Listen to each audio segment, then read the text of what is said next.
Ben Franklin's World is a production of the Omohundro Institute.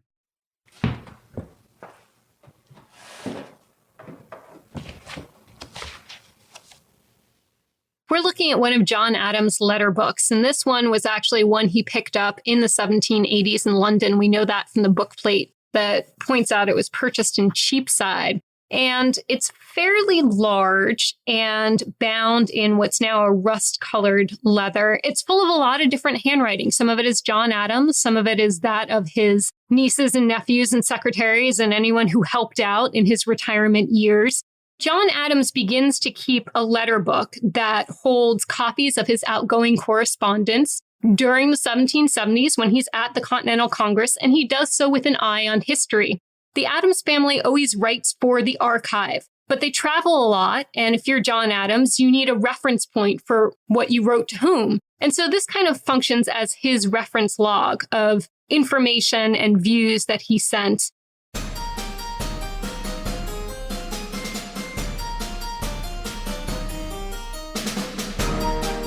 Hello, and welcome to episode 231 of Ben Franklin's World, the podcast dedicated to helping you learn more about how the people and events of our early American past have shaped the present-day world we live in.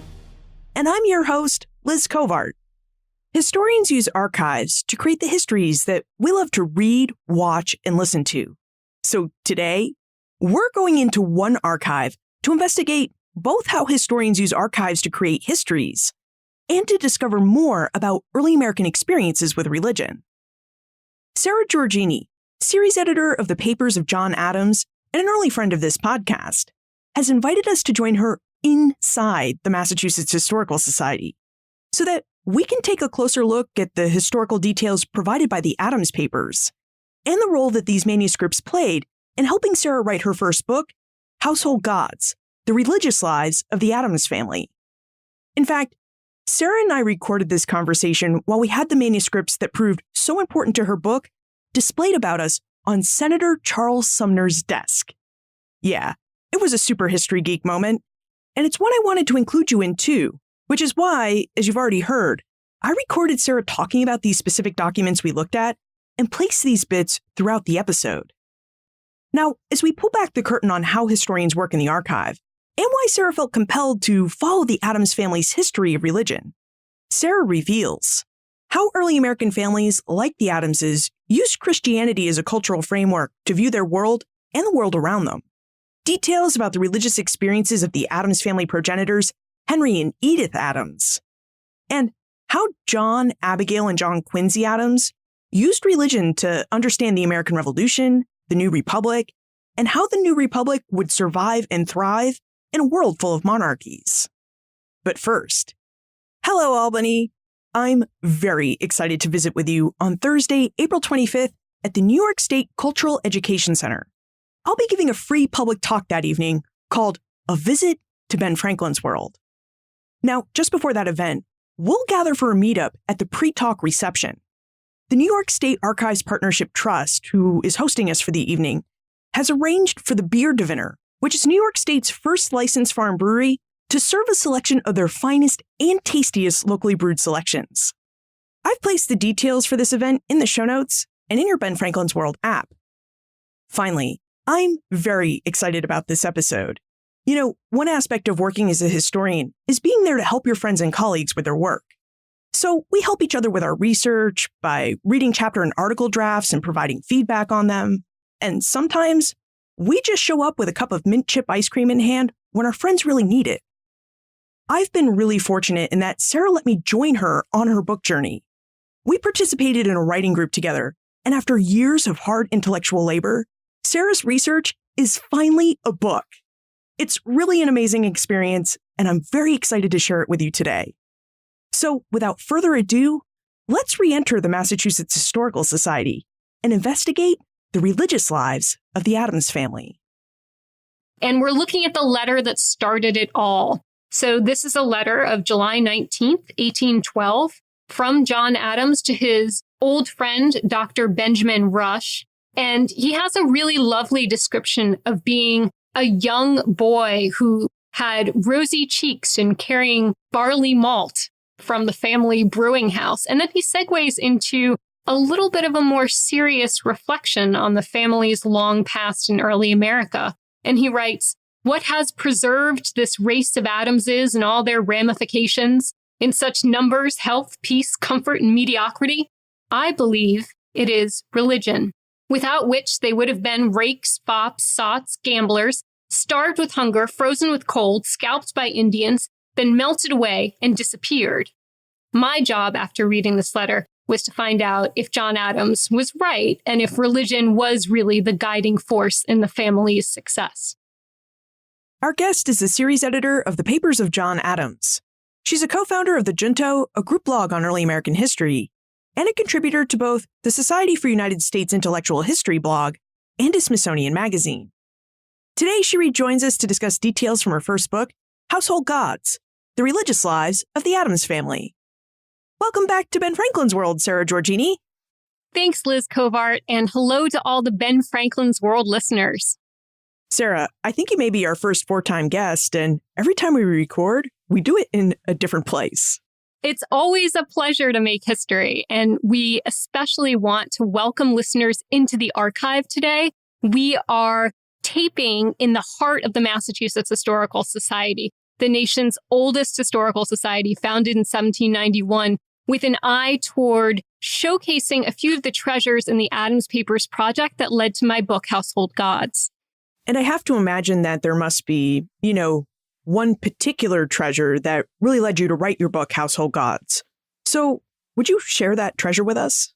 Sure thing. So when I first came to the Adams Papers editorial project just about a decade ago, I began where every history student begins, transcribing original primary sources. And this is challenging because you have to learn someone's handwriting. You have to learn their 18th century idiosyncratic spellings and quirks. And you really start to get the voices of the past going in your head. And so luckily for me, I came into the Adams Papers on a particularly busy summer, that of 1812 in the Adams Papers. And one of the first things I learned to do was transcribe John Adams' letter books. Now, John Adams had a long and storied career as a diplomat in Europe and at home, a less successful presidency, but he always managed to keep a letter book of his travels wherever he went, and he recorded his outgoing correspondence there. Now, when I came in 1812, that's the first time I really met John Adams, and he was that cranky Yankee of his retirement period, someone who kept an eye on world events, who had just renewed his bromance with Thomas Jefferson, and kept up a long and reflective correspondence with Dr. Benjamin Rush. And so one of the first exchanges that I really got to transcribe from this letter book, which we're looking at here in the archive, and if you saw it, you would think it's been carefully conserved, but it's old, it's leather bound, it's a little rust covered in places in terms of the binding. It has, kind of crinkled, waterlogged places in parts because it crossed the ocean several times. And it's got a variety of different handwritings in it. In this period, often those of nieces and nephews who helped John Adams out in his retirement. And so I started to pore through the pages, and the letter that jumped out to me where it all began was an exchange with Benjamin Rush, July 19th, 1812. And that was a busy summer, right, in America and in the world. And after they had kind of walked through world events, they had considered a number of really startling transformations in American culture, John Adams grew reflective about his own legacy. And he wrote this long series of letters thinking back to where his Puritan ancestors had proclaimed liberty or expressed dissent and why they had come to the New World. And here's the sentence that kicked off a decade's worth of work for me. He wrote, "What has preserved this race of Adamses and all their ramifications in such numbers, health, peace, comfort, and mediocrity? I believe it is religion, without which they would have been rakes, fops, sots, gamblers, starved with hunger, frozen with cold, scalped by Indians, been melted away, and disappeared." I read that sentence and I thought, really, John Adams? And I took up his cue to follow the family history of religion. Okay, so when we're talking about John Adams and the Adams family religion, what exactly are we talking about? Because early America was a place with a lot of different religions. So one of the things that I learned in the course of researching this project is that family history is a way to see how Americans have engaged with different religious ideas over time and how they put them to work in the world. So as I started to build the Addams family story of religion, I saw that in some ways I mirrored the narrative that we see in many an American history textbook when it comes to understanding American faith and doubt. We have Puritans turning into Congregationalists by the 18th century, then a bend toward Unitarianism during the 19th century, finally the exploration of Catholicism, non-Western faiths, and agnosticism by the end of the 19th century. And I was curious to know how Americans got there. What does it mean to be raised Christian in America? And the Addamses offered to me a very capable and well-educated set of interpreters of religious ideas. What I discovered in the course of the project is that most Americans don't learn their religion from the pulpit, they learn it from each other.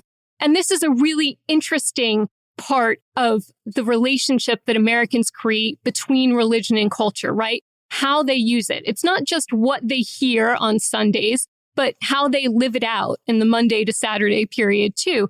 And I was especially interested in finding a family that could help me tell that story of what it was like to experiment with religious knowledge. People who, like the Addamses, were diplomats, were politicians, were speculators, were intellectuals, were cultural critics, but were not clergy.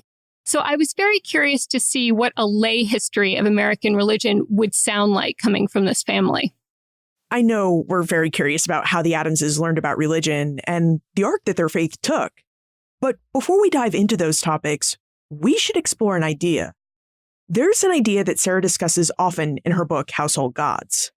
In that book, Sara notes that many early American families, like the Addamses, used Christianity as a cultural framework to think about and explore notions of a special identity for both their new nation and the world around them. So, Sara, would you tell us how early Americans used Christianity as a cultural framework and what it means to use Christianity as a cultural framework? That's a terrific question because it's something that the Addamses grapple with over time in both their public and private roles. So to understand how the Addamses made their religion, we have to look back at really early England, and we have to understand the relationship between church and state, between individual and clergy. And then we have to understand this big idea of providentialism. And a large part of the work that I do in this book is to break down isms and interpret them in the way that the Addamses did, to show you how Americans encounter these big ideas. So to understand the idea of providentialism, we need to put ourselves back in that mindset of John Adams' Puritan ancestors and what their lives were like in Stuart-era Somerset, England.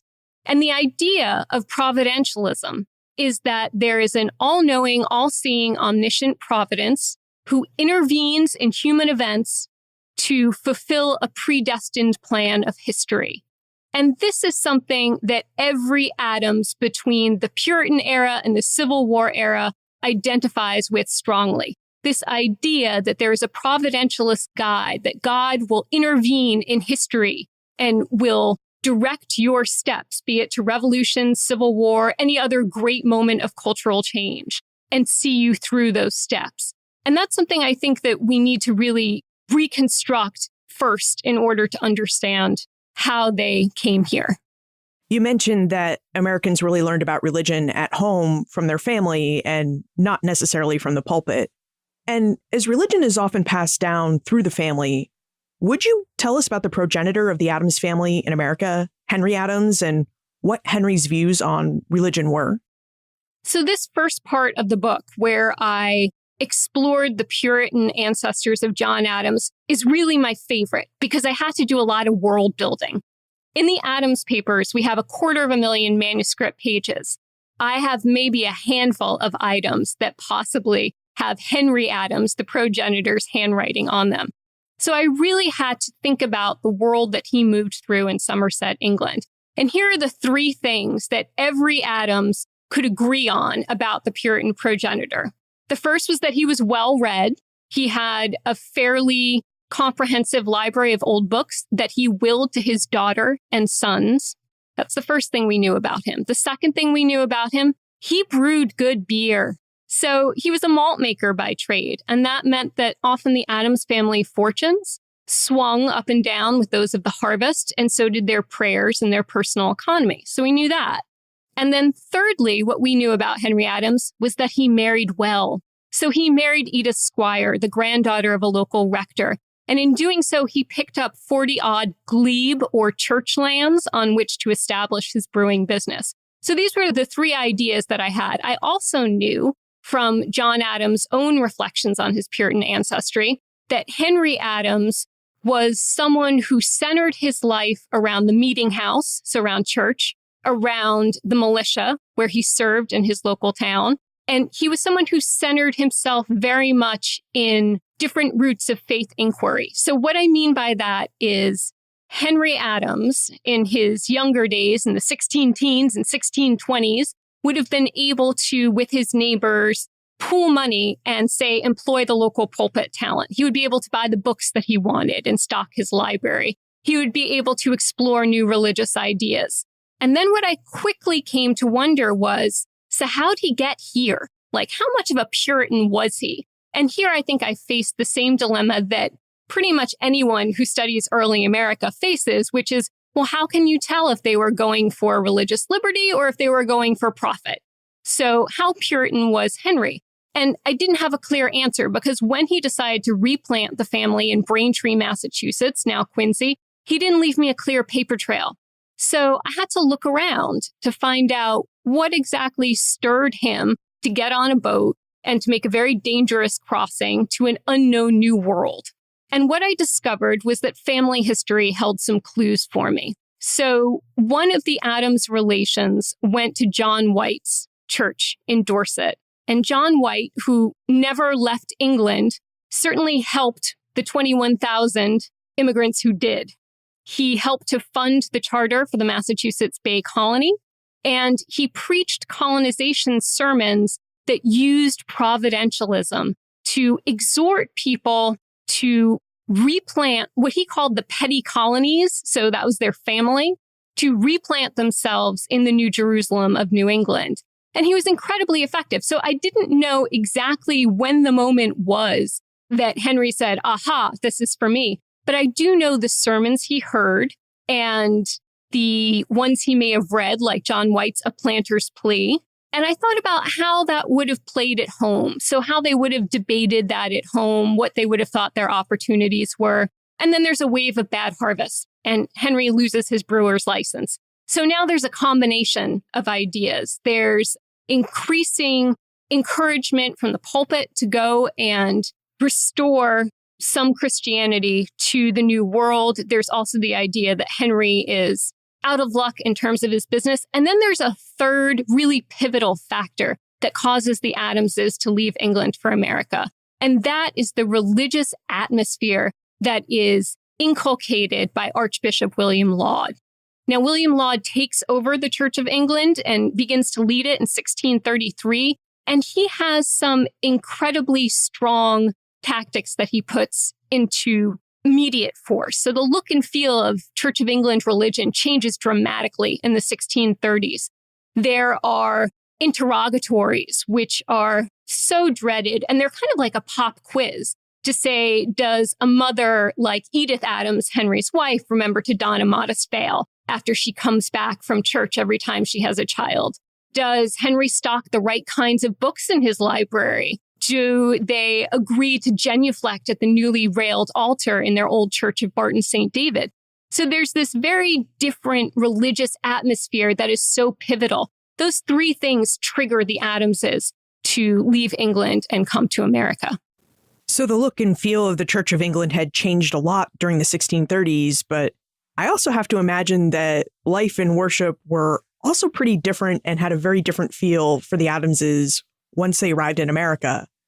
So what was the state of Christian religion in Massachusetts when Henry and Edith Adams arrived in the colony? What the Adamses didn't realize was that they had traded one scene of religious turmoil for another. their meeting house, what would become today the United First Parish Church in Braintree eventually, was also the 15th Congregationalist community founded in Massachusetts Bay. And they were in a state of flux when the Adamses arrived. Following the Antinomian controversy, which hinged on whether or not a radical prophetess like Anne Hutchinson could claim salvation by direct contact with God, the people of that Quincy Braintree area were experiencing a fundamental shift in how they lived out their religion, and they didn't have a pastor for some time. They struggled through. They created a new covenant. They thought about ways that town and church should stay bonded together and how they shouldn't. And something that I had to, again, put myself in kind of the shoes of Henry and Edith as much as possible was to recreate the sensory world of religion. So something that would have been very different to them would have been, say, a call to worship. Now, if they were back home in Barton St. David, it would have been Anglican church bells pealing out. But it was a very different situation here in New England. They would have seen red flags of silk bunting. They would have heard a solo drummer calling them to prayer. And they would have walked into a New England meeting house that really, the best way to describe it is sort of a cold, unheated schoolroom. They would have accepted communion from the deacon's pew, a little table that was hinged and came down. And that meeting house was also the place for trials, elections, surgery, you named it. So it was a very busy room. Prayer was one thing that happened there, but it was not the only thing. And reconstructing the contrast in their old world religion and their new world religion was one of the richest parts of the research for me. Because what I came to see is that every Adams generation is fixated not on the theology of ritual, but on the aesthetics of it. And by that, I mean the real sensory experience. So I worked really hard to think about, well, what did that service sound like? What did that incense smell like? Because those were the kinds of details that I found in their archive. Wow. It must have been a big challenge for people who cared a whole lot about the aesthetics of religion to all of a sudden find themselves worshiping in a place that kind of sounds like it functioned like a community center. I mean, there's just such a sharp contrast here. That's exactly right. It does function like a community center. And with it, you have to imagine all the conversations that are held there and how that shapes the intellectual atmosphere of then praying in it.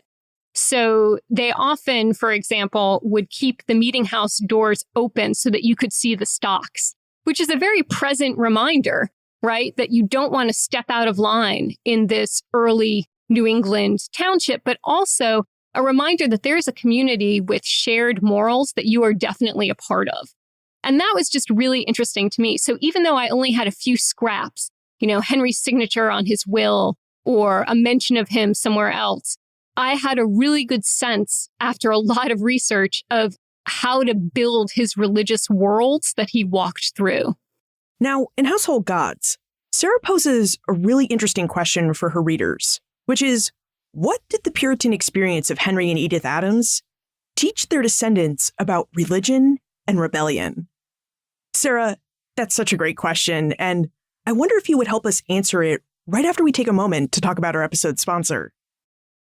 This episode is brought to you by the Omohundro Institute, proud publishers of award-winning books since 1943. Sara has really helped us, and she'll continue to help us, see how we can use the Adams family to better understand the lived experiences of religion in early America. Of course, as we know, the Adams family provides us with just one window onto the early American past, and that was a past full of religious ideas.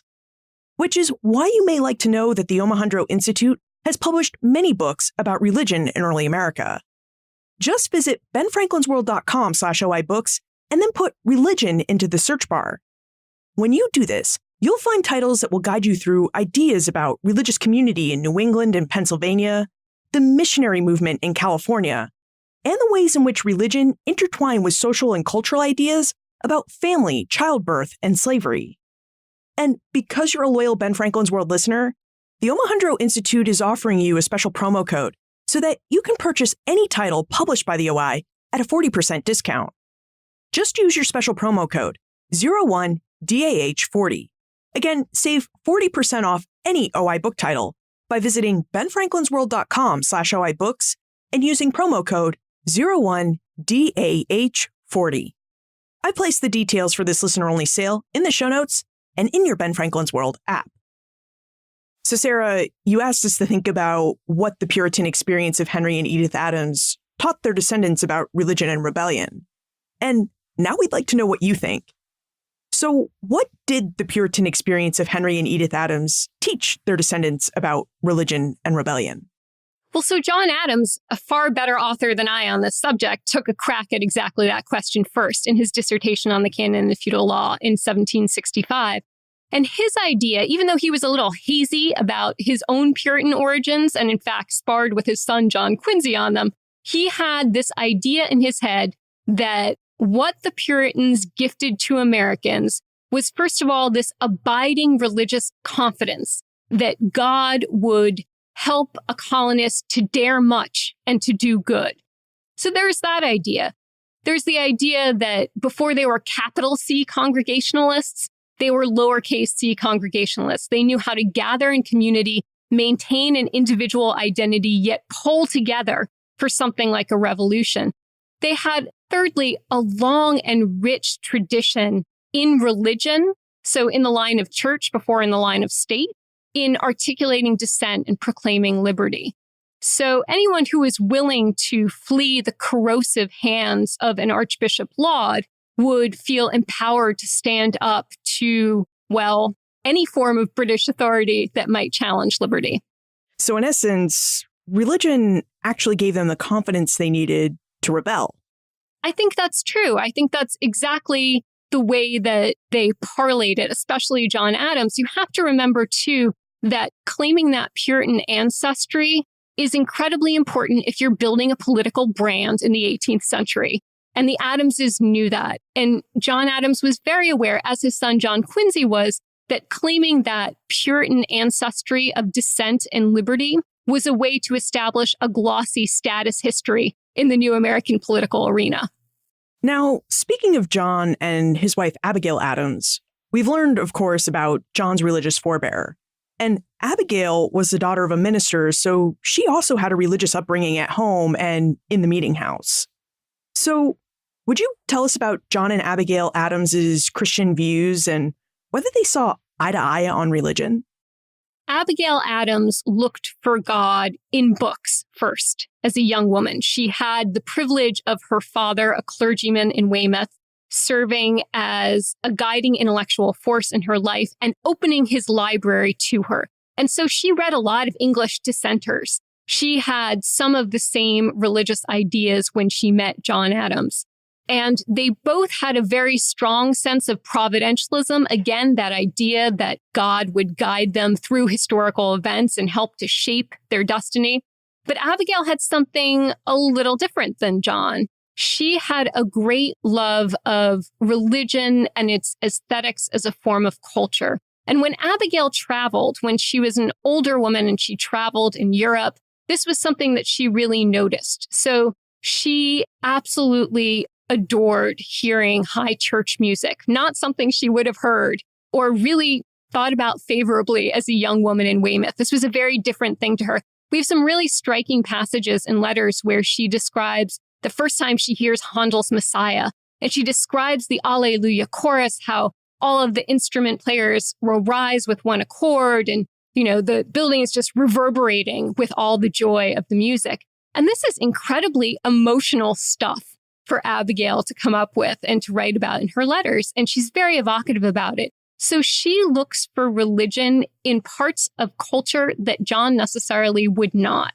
He has a slightly different view of other religions. He experiences his first Catholic Mass while he's at the Continental Congress in Philadelphia. And true to his 18th century roots, he's curious and cosmopolitan. He's not particularly tolerant of it. He is surprised that he ends up on a Philadelphia side street half gagging from the incense. So there are some ways in which they open themselves to the sensory aesthetics of religious worship. And there are some ways in which they really double down on the liberal Congregationalist tradition that they have learned in New England. I'm really curious about the role of the Enlightenment and John and Abigail's religious views, because the Enlightenment was an age where science and rational ideas were taking aim at religion. And yet, here we have this enlightened couple that seems to be really steeped in religion. So I wonder, as you put it in Household Gods, how John and Abigail work to reconcile Enlightenment Euro-Christianity with the mysterious sovereignty of Providence over their lives. So this is the project of their lives. And when I was writing the book, I kept using a phrase, Enlightenment Christianity. And I eventually axed it because my very liberal and supportive dissertation advisor, John Roberts at Boston University, said, "And what is that exactly?" And I said, I've got to think about what that means. And for the Adamses, what it means is they have this blend. They have this blend of Scottish common sense philosophy. They have this interest in scientific reason. And then they have this completely unscientific adherence to providentialism, which can feel kind of very early modern for us to look at. And so I started to look back at some of their letters and I thought, well, let me understand where they're able to use all of these kinds of language at once. And one of the most remarkable letters that I found was from Abigail Adams to her daughter-in-law, actually, to Louisa Catherine Adams. And she's sort of fighting through some of these questions you just outlined of what does Enlightenment Christianity really mean? How can we combine this all to make sense? And she says, what can we reason but from what we know? So I thought, this is how she blends together reason and Christianity. There's something she's willing to accept, not wholly as divine mysteries, but she is willing to accept them, but still continue to ask about them. There's this wonderful thing about the Adamses from generation to generation that I discovered in the course of my research, which is they come very close to being scientists of religion. So what we would think of as kind of a sociology of religion, how people use it, what they learn, what their ideas are. This fascinates them far more than any kind of dogma or theology. Now, speaking of the letters you looked at, one of my favorite letters from the Adams papers is the one that Abigail wrote to John on June 18, 1775. And I really love this letter because it specifically describes the Battle of Bunker Hill, which is a battle I used to talk about all the time when I worked for the National Park Service. Now, you told me once that this letter does more than just talk about the decisive day. You said that it actually demonstrates how the Adamses relied on their faith to make sense of the American Revolution. So I wonder if you would tell us about Abigail's decisive day letter and how it illustrates the Adamses' faith. This is one of my favorite Abigail Adams letters, maybe my favorite in our entire collection.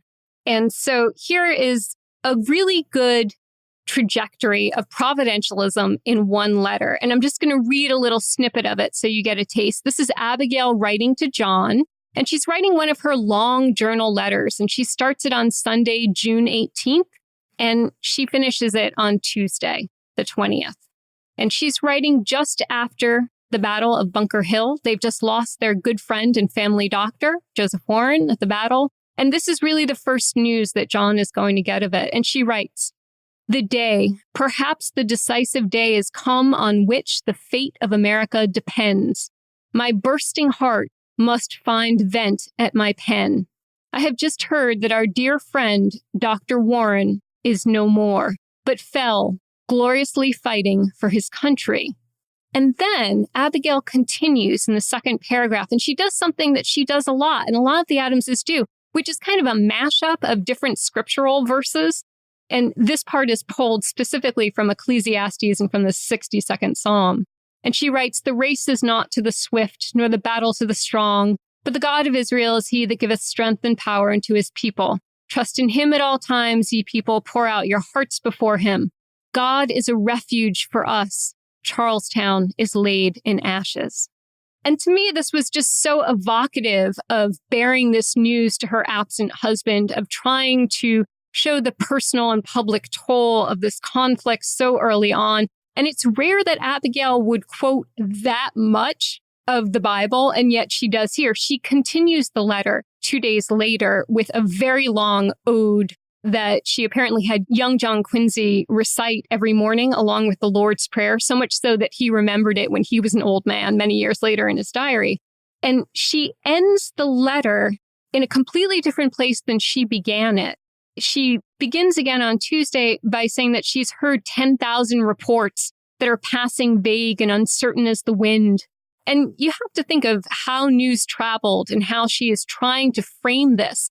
You asked about how we use Christianity as a cultural framework. She had tried to do that the first day when she heard the news, and she is still trying to do that 2 days later. And so she quotes along old, and then she writes, "The spirits of the people here are very good. The loss of Charlestown affects them no more than a drop in the bucket." And so we see a whole trajectory of someone who appeals to providence during a great historical event, expects Christianity to serve as both her language and interpreter and guide of this incredible loss, and really sets it aside to mourn, to grieve, comes back to it with kind of a renewal of faith, and gives us this incredible line of, we know this is just the beginning and that there is more to see and providence will guide us through. And so while this letter is famous for being this incredible primary source event of the Battle of Bunker Hill, it also gives us a wonderful lesson in how early Americans practiced faith and doubt and how she uses Christianity to frame the story. How about another example? You just showed us how Christianity could be used to frame the story. And so I wonder about the framing of the election of 1800. We happen to know the election of 1800 as one of the most acrimonious elections in history, as it pitted John Adams against his sometimes friend, sometimes enemy, Thomas Jefferson. And I wonder, did the Adamses use Christianity as a way to make sense of John Adams's loss to Jefferson in this election? That's a really interesting question, because our forthcoming volume of the family correspondence, which will be out in spring 2019, chronicles the private and public toll of that period of campaigning going into the election of 1800. And while there's not a ton of religious imagery in those letters, they certainly use it in the years that follow. There's an idea that's especially prevalent in early 19th century America that when you face something terrible, the loss of an election, the loss of his youngest son, Charles, to alcoholism, just an incredible retreat from public life that is unexpected at that moment, you are entering into what Christians call the school of affliction. There are lessons to learn. Now, whether or not the Adamses acclimate easily to that school of affliction, I wouldn't be able to say. But what we do see is an increasing turn to more Christian language in their retirement years. So from 1801 to about 1826, there is a lot more Christian language in use, but there's also a real curiosity about other faiths that we see that we hadn't seen before in John Adams' correspondence.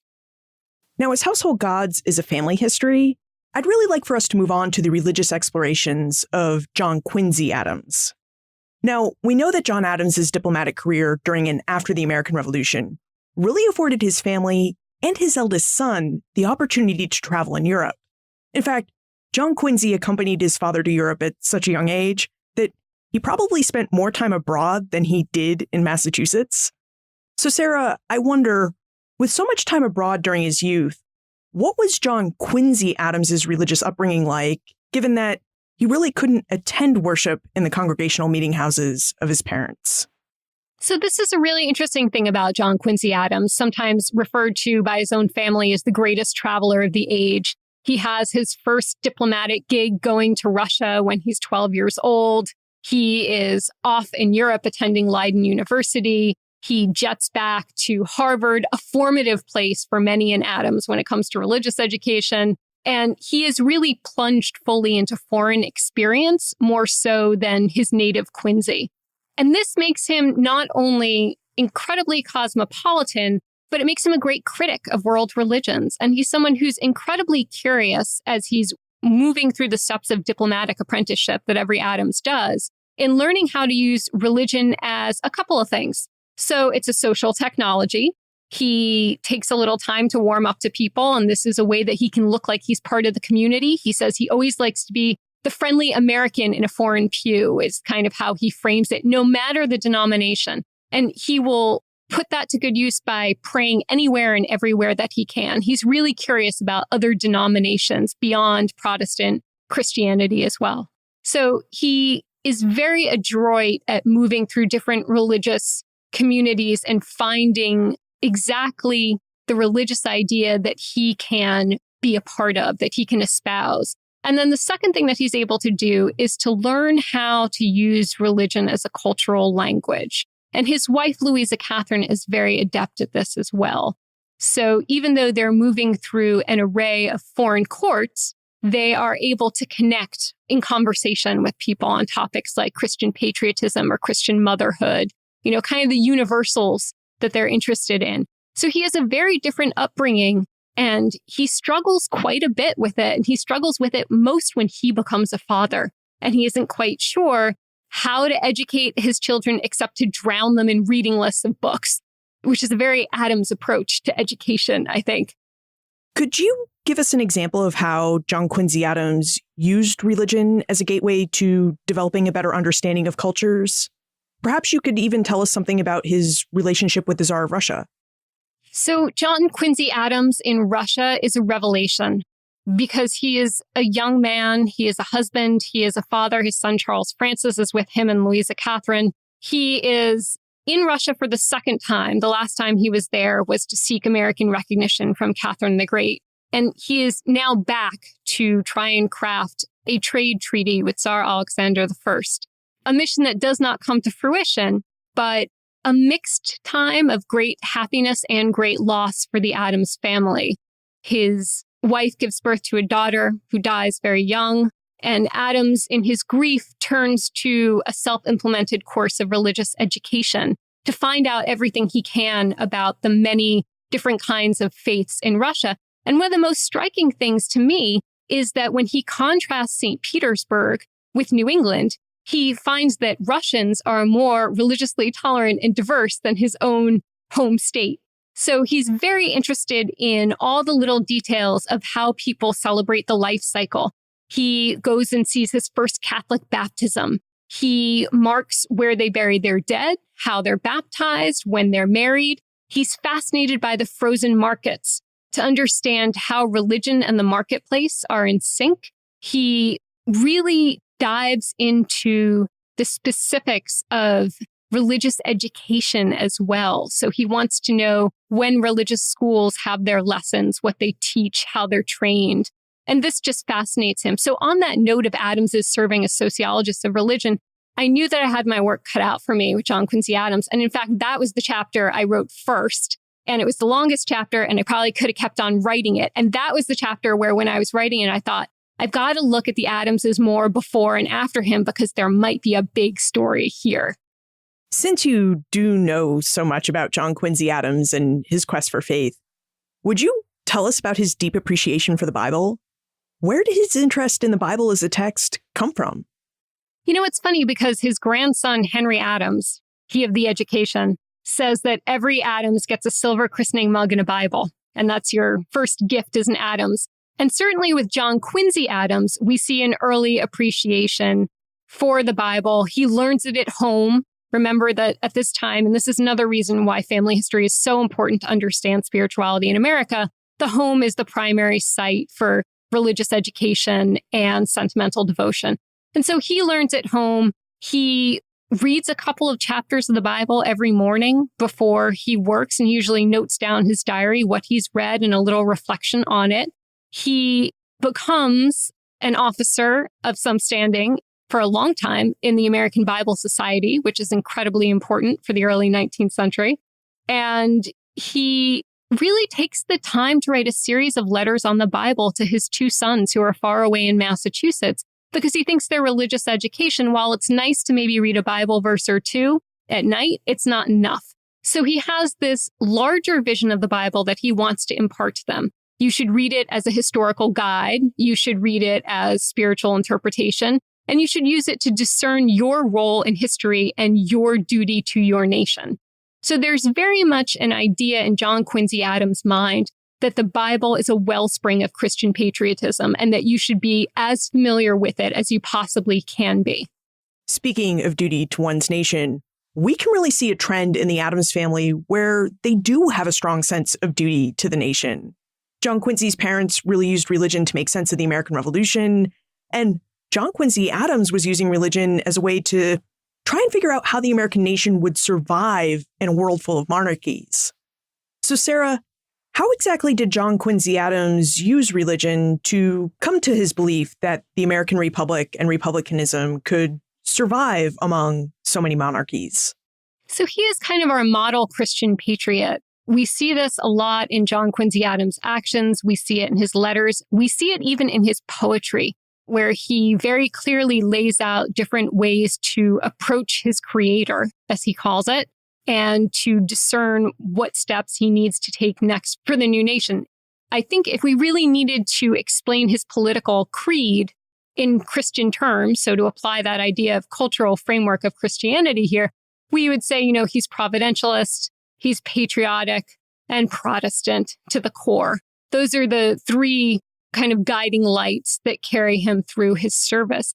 It's always interesting to wonder if he hadn't traveled so much, would he still have this broad cosmopolitan idea of Christianity? And I just don't know.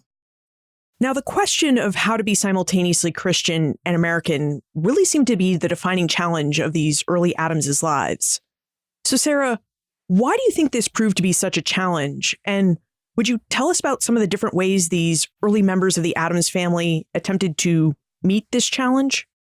I'm so happy for this question because I think it gets to the root of why I study early America and the long shadows that it casts throughout the 19th and 20th century, but also what I find to be really the fundamental question that any historian of American life in general should ask, which is, how do Americans try to maintain an individual identity, i.e. Christianity, while also belonging to a larger community, i.e. America? So this tension between how do I keep my religious beliefs intact? How do I explore new ideas? What's the middle ground there? Those are all ideas that propel me to keep researching and writing, both in the Adams papers and beyond them. When we started our conversation, you made sure to tell us that your book, Household Gods, was specifically a family history, which sounds a lot to me like a case study. And historians often conduct case studies because it really allows them to take a smaller piece of a larger idea and see how it plays out and works at a more granular level. So I wonder what you think the Adams family's views and journey through Christian religion can really reveal about the wider early American journey and views on Christianity. That's a big question. And I think that the Adams manuscripts leave us some clues to understand, first of all, how Americans pull together their private personal beliefs with what they do in the political arena. For the Adamses, it's always a real struggle. There is no clear moment in a diary or a letter where I say, aha, I know how that president prayed that day before that vote. So there's only so much of the interior life that you can get at through manuscripts. I think, secondly, another way that the Adams family story opens up a new realm of history to write is to understand the family again as something that is a really dynamic and vibrant intellectual site for historians to explore. So families pass along religious ideas and practices in a way that churches and clergy and all the letter books in the world can't wholly record. And so understanding how that idea of the Christian family, a microcosm of peace, stability, godliness, and goodness came to be is, I think, a really interesting part of this project that spoke to me quite a bit. I did, and I have to say, when I started this project, I had a lot of people say, well, why the Adamses? There's been so much on them. And I thought, well, but don't you want to know what their religious beliefs were and how they passed them on? And I looked for families west and south for comparison's sake. I considered a few, but I was really interested in this 3-century story of the laity narrating American faith. And I want to be clear about this, and doubt. Is there also something in the Adamses' experience that you think could also tell us something about our own present day? I think the Adamses struggled quite a bit with the notion of public and private spheres. So what ideologies they wanted to discuss at home and what they were willing to share, not online in their day, but certainly in their letters, speeches. They were incredibly public people. And I think what we forget sometimes is that they were easily the most famous family in America for much of the 19th century and not wholly the most popular one. So they really had to reckon publicly with former presidencies, former legacies, this incredible archive that they wrote for, their different actions in the political sphere. I think that they really struggled. And I think that people who struggle today with how to reconcile their personal religious beliefs with their public politics would appreciate the stories that we see in Household Gods, because it's a completely different side of the Adamses. The other thing that I think is really interesting is that every family has its own saga. And you really see that play out in the Adamses, but also in any family history today. I'm really struck by the fact that whenever I talk about this project, I'm fortunate that people come up and say, well, you know, we have a really interesting history of religion in our family, and this is what we believe. And I get a whole new host of book ideas out of it. So that's been a wonderful part of the process. Now we should jump into the time warp. This is the fun segment of the show where we ask you a hypothetical history question about what might have happened if something had occurred differently, or if someone had acted differently.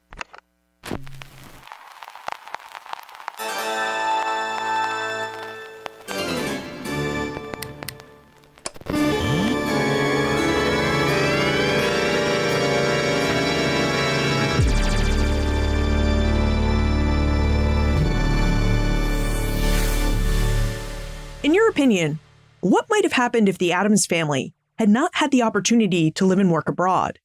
How might their views of Christianity and their use of it as a lens through which to view American life have been different? I think they would have still traveled through books. They were an incredibly curious lot. And as we know from their multiple libraries held at the Massachusetts Historical Society, at the Adams National Historical Park, and also at Boston Public Library, we have a good sense of all the different faiths that they explored. I think that they might not have been quite so critical. They really hone their critical edge when they're abroad and they're reflecting on a strange minister's words or what other people in the pews had to say or what the church looked like. And we might have missed that part of their reflections if they had not traveled so much. So what's next for you, Sarah? Will you be following the Addams family into a new era of history? Well, next up for Papers of John Adams, Volume 20, we are exploring the world of the first federal Congress and how John Adams creates the office of the vice presidency. In my own research, I am a little farther away from the first federal Congress and currently exploring how state constitutions changed throughout the long 19th century. And we always have questions about the Addamses, so would you share your contact information with us again? We encourage folks who are interested in the Adamses to reach out to us on Facebook, Twitter, and our website at the Massachusetts Historical Society. That's masshist.org. And there are plenty of Adams resources to explore.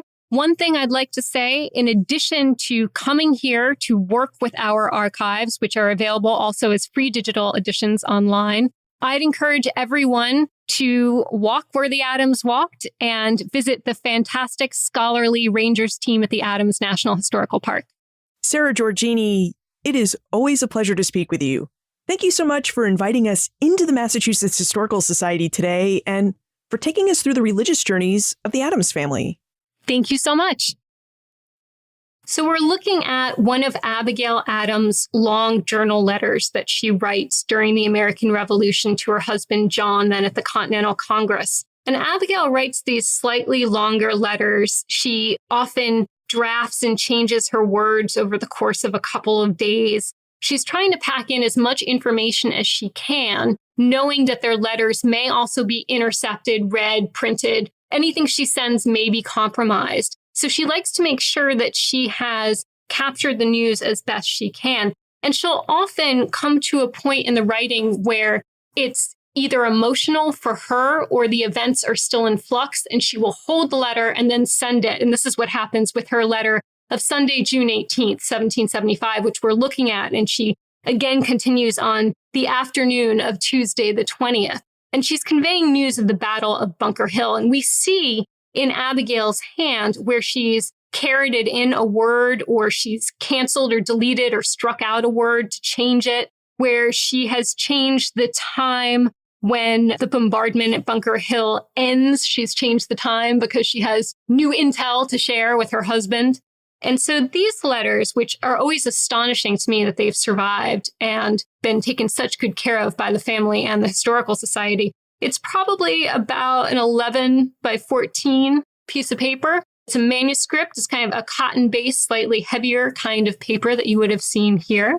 And she is conveying the information as quickly as she can. Something you notice a great deal with Abigail is that she is a self-educated woman. She didn't have the same opportunities for a formal education that her husband or her sons did. And so her spelling is going to be a little non-standard in places.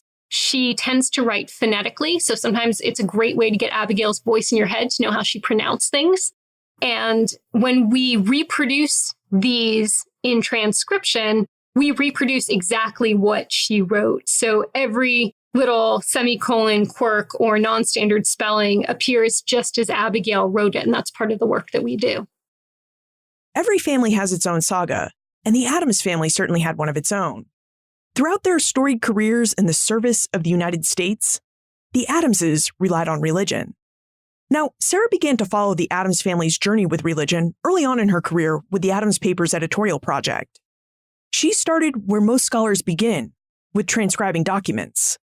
She transcribed the letters of the Addamses by learning their handwriting, quirks, and different spellings. Also, she could get their voices going in her head. Now, one letter jumped out to her, John Adams's July 19, 1812 letter to Benjamin Rush, in which Adams noted that what had preserved his family throughout time and throughout all of the challenges and troubles they had faced had been religion. From there, Sara followed John Adams's cue and traced the family's lived experiences with Christianity. For Edith and Henry Adams, this was an experience of Puritanism, where a desire to escape William Laud's changes to the Church of England, practice their faith without interference, and improve the fortunes of their family compelled these first Adamses to sail across the Atlantic and to settle in Braintree, Massachusetts during the 17th century. Now, the religious experiences of John and Abigail Adams picked up 2 generations later, and it included the providentialism of their Puritan forebears. That idea that there is an all-knowing, all-seeing, omniscient providence who intervenes in human events to fulfill a predestined plan of history. And John and Abigail put this inherited providentialism to work, as both thought about the ways they could use its tenets to see them through the American Revolution and all of the challenges it posed for them. But these were not the only Adamses to experience and grapple with Christian ideas. In John Quincy Adams, we can see how this family's religious journey extended across another generation. Within his diary, letters, and poetry, we can see how John Quincy Adams wrestled with the providentialism of his parents, grandparents, and great-grandparents, and how he used it to help him navigate the foreign countries and courts and domestic disputes he had to in the service of his nation. As Sara revealed, it's through the Addams manuscripts that we can see a close-up example of how early Americans struggled with both faith and doubt, and how they tried to reconcile their religion with their politics. Plus, this multi-generational manuscript collection in the Massachusetts Historical Society also reveals the importance of family history. Families pass along religious and cultural ideas in ways that church and municipal records simply can't capture or record. But family histories open a window onto these ideas and practices for historians, making the family a dynamic and vibrant intellectual site for us to investigate and to better understand our early American past. Look for more information about Sara, her book, Household Gods, plus notes for everything we talked about today on the show notes page, benfranklinsworld.com/231. Friends tell friends about their favorite podcasts. So if you enjoyed this episode, please tell your friends and family about it. The Omohundro Institute has been the proud publisher of award-winning books since 1943. And right now, it's offering you a special Ben Franklin's World listener discount on any book it's published. Simply visit benfranklinsworld.com/OIBooks and use promo code 01DAH40 to save 40% on any OI title. Again, visit benfranklinsworld.com/OIBooks and use promo code 01DAH40. Production assistance for this episode comes from the Omohundro Institute's digital projects team. Joseph Edelman, Kim Foley, Martha Howard, Emily Sneff, Holly White, and Karen Wolf. Breakmaster Cylinder composed our theme music. Finally, did you enjoy our trip into the archive? Sara has one more document to share with you, but when you're done with your visit, I'd love to hear about other historical sources and archives that you'd like to know more about. So send me an email, liz@benfranklinsworld.com. Ben Franklin's World is a production of the Omohundro Institute.